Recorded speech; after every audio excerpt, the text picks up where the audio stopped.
Avesto mahalla fuqarolar yig'inidan 3 xonali kvartiramizni sotuvga qo'ydik. Taxminan bu kvartiramiz ho'jaka 90 kvadrat metrdan ichi oshiqroq. Taxminan. Bilasiz, bu eski kvartiralardan lokatsiyasi ham zo'r joyda joylashgandan ko'rib tursangiz, oxirida aytaman sizga.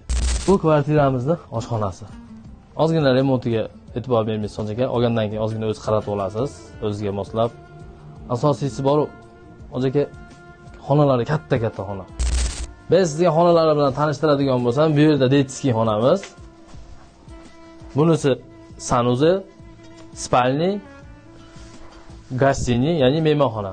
Bu koridor, koridordan oshxonaga o'tadigan yo'l. Koridor ham keng. Bemalolda so'rib qo'yasiz bo'laveradi.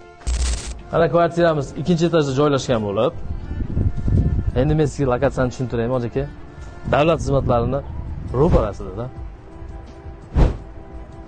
Endi narxiga keladigan bo'lsak, egalari 25 ming narx qo'yapti.